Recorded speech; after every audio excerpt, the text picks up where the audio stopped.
किसी भी जमहूरी मुल्क में हुक्मरानों के एहतसाब का निज़ाम कलीदी हैसियत रखता है। एक रियासत की अपने हुक्मरानों का एहतसाब करने की ताकत ही जमहूरियत की ज़ामिन है। पाकिस्तान में पॉलिटिकल एलीट की अकाउंटेबिलिटी के लिए नैब लॉज बनाए गए। पिछले 23 सालों में इन कवानीन के तहत मौजूदा PDM की कायदीन के खिलाफ कई केसेस फाइल किए गए। अवाम को महंगाई के अजाब से बचाने के लिए आने वाली इस प्रोग्रेसिव और डेमोक्रेटिक गवर्नमेंट ने इक़्तिदार संभालते ही जंगी बुनियादों पर नैब लॉज में तरमीम की। हुकूमत का कहना है कि PTI कारकुनान पर दहशतगर्दी के मुकदमात बनाने की तरह नैब लॉज में तरमीम ही जमहूरियत की मजबूती के लिए ज़रूरी है। नैब ऑर्डिनेंस में की गई कुछ अमेंडमेंट्स PMLN और PPP के सीनियर लीडर्स को बराह रास्त फ़ायदा पहुँचा रही हैं। हैरानकुन तौर पर पब्लिक ऑफिस होल्डर्स की करप्शन को पकड़ने के सबसे इफेक्टिव तरीक़ाकार को कमज़ोर कर दिया गया है। दस्तूर ये है कि अगर किसी मुल्ज़िम के असासे उसकी आमदनी से मुताबिकत ना रखते हों तो ये तसव्वुर किया जाता है कि उसने ये असासे करप्शन के पैसे से बनाए हैं। मुल्ज़िम को मौका दिया जाता है कि वो ये साबित करे कि उसके पास इन असासों के लिए हलाल ज़राए आमदन मौजूद हैं। नाकामी की सूरत में बदउनवानी साबित हो जाती है। करप्शन पकड़ने का ये तरीक़ाकार पूरी दुनिया में राइज है। PMLN के सीनियर लीडर शाहिद हकान अब्बासी भी इस तरीक़ाकार के कायल हैं। मुल्क ये बिल्कुल ज़रूरत है मुल्क कि जो शख्स इस मुल्क का शहरी है वो जस्टिफाई करे कि उसकी जो लाइफ स्टाइल है वो कहाँ से आया है, क्योंकि जब आप खर्चा करते हैं तो उसके लिए इनकम चाहिए होती है, और इनकम जब आपकी होती है उसके अंदर एक हिस्सेदार होता है, उसका नाम है हुकूमत पाकिस्तान, उसका नाम है इस मुल्क की अवाम, जिन पर वो पैसा खर्च करना होता है हुकूमत को। ये जब तक हम नहीं करेंगे, हम सारा दिन अकाउंटेबिलिटी करते रहें।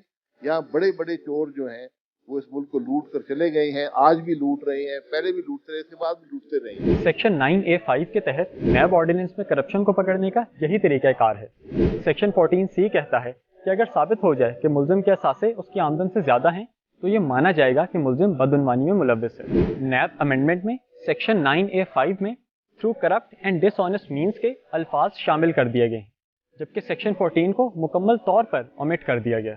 इन दोनों तरमीमों का असर ये होगा कि नैब को आमदन से ज़ायद असासों के साथ साथ ये भी साबित करना पड़ेगा कि ये असासे करप्शन से बने हैं, यानी बारे सबूत मुल्ज़िम के बजाय नैब पर डाल दिया गया है। इस तरमीम से वाइट कॉलर क्राइम को पकड़ना तकरीबन नामुमकिन हो जाएगा। लेकिन सबसे अहम बात यह है कि सेक्शन 9A5 वो सेक्शन है जिसके तहत नवाज शरीफ और मुआवनत करने पर उनकी बेटी मरियम नवाज को सज़ा सुनाई गई। इस तरमीम के बाद नवाज शरीफ को आला अदालतों से बआसानी रिलीफ मिल सकता है। इसी तरह इस अमेंडमेंट में सेक्शन 21G को हटा दिया गया है। ये सेक्शन कहता था कि बैरूनी हुकूमतों से आने वाली इंफॉर्मेशन पर कानून शहादत ऑर्डिनेंस लागू नहीं होता। नवाज शरीफ के केस में JIT ने बैरूनी हुकूमतों से म्यूचुअल लीगल असिस्टेंस के तहत कई दस्तावेजी सबूत हासिल किए थे। अब इन सबूतों की गैर मौजूदगी में नवाज शरीफ के लिए आसानियाँ पैदा की जा रही हैं। मरियम नवाज को जाली ट्रस्ट डीड दिखाने पर सज़ा सुनाई गई थी। चूँकि ये ट्रस्ट डीड UK से आई थी, इसको भी खारिज करके मरियम नवाज को रिलीफ दिया जा सकता है। इस अमेंडमेंट से सिर्फ नवाज शरीफ ही नहीं बल्कि दीगर हुकूमती लीडर्स भी मुस्तफ़ीद होंगे। ख्वाजा साद रफ़ीक और ख्वाजा सलमान रफ़ीक के खिलाफ पैरागॉन सोसाइटी का रेफरेंस 76 इफेक्टिव्स पर मुश्तमिल है। नैब लॉ में अमेंडमेंट करके पब्लिक एट लार्ज को 100 से ज़ायद अफराद पर डिफाइन कर दिया गया है, जिससे ये केस भी खारिज हो सकता है। इससे कबल सुप्रीम कोर्ट ये फैसला सुना चुकी है कि 22 अफराद भी पब्लिक एट लार्ज हो सकते हैं। मगर आप ये सोच रहे होंगे कि ये सारे केसेस तो पुराने हैं, इनका इस अमेंडमेंट से क्या ताल्लुक़ है। यहाँ आता है हुकूमत के बेहतरीन दिमागों का शाहकार। इस अमेंडमेंट को 1999 से नाफिजुल अमल समझा जाएगा, यानी अब ये सारे केसेस इस अमेंडमेंट के जरिए मफलूज करदा कानून के तहत सुने जाएंगे। इस तरमीम के नतीजे में अब तक एहतसाब अदालतें 50 से ज़ायद रेफरेंसेस नैब को वापस कर चुकी हैं। रिलीफ पाने वालों में जमहूरियत के बहुत से मोहसिनों के नाम शामिल हैं। वज़ीर-ए-आज़म शहबाज शरीफ और हमजा शहबाज के खिलाफ रमज़ान शुगर मिल्स का केस वापस कर दिया गया है। स्पीकर नेशनल असम्बली राजा परवेज़ अशरफ के खिलाफ रेंटल पावर के 6 रेफरेंसेस लौटा दिए गए हैं।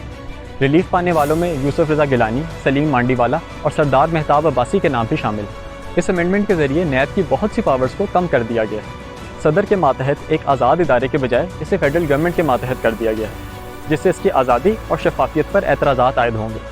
इन सारे इक़दामात को देखते हुए सदर आरिफ अलवी ने इस तरमीम पर दस्तखत करने से इनकार करते हुए इसे एतराज़ात के साथ वापस भेज दिया, मगर ये तरमीम सदर के दस्तखत के बगैर ही नाफिजुल अमल हो गई। मगर बात यहाँ ख़त्म नहीं होती। हुकूमत इस तरमीम में अपने लीडर्स को मुकम्मल तौर पर रिलीफ ना दे सकी। चुनांचे 2 महीने के अंदर अंदर एक नई अमेंडमेंट मंजूर की गई। इस अमेंडमेंट के तहत नैब 50 करोड़ से कम की करप्शन की तहकीकात नहीं कर सकती। इसके साथ साथ सेक्शन 31A को भी ख़त्म कर दिया गया, जो मफरूर मुल्ज़िमान को 3 साल तक कैद की सज़ा देता है। नवाज शरीफ, जिनको अदालत पहले ही मफरूर कह चुकी है, इस तरमीम से मुस्तफ़ीद होंगे। تحریک انصاف ان ترامیم کو سپریم کورٹ اور اسلام آباد ہائی کورٹ میں چیلنج کر چکی ہے۔ دیکھنا یہ ہے کہ پاکستان کی اعلیٰ ترین عدالتیں ریاست پاکستان کے ساتھ ہونے والے اس مذاق پر کب تک خاموش رہتی ہیں۔ So this was all from our side. You're watching Decoding Enigmas, and until we meet again, Allah Hafiz.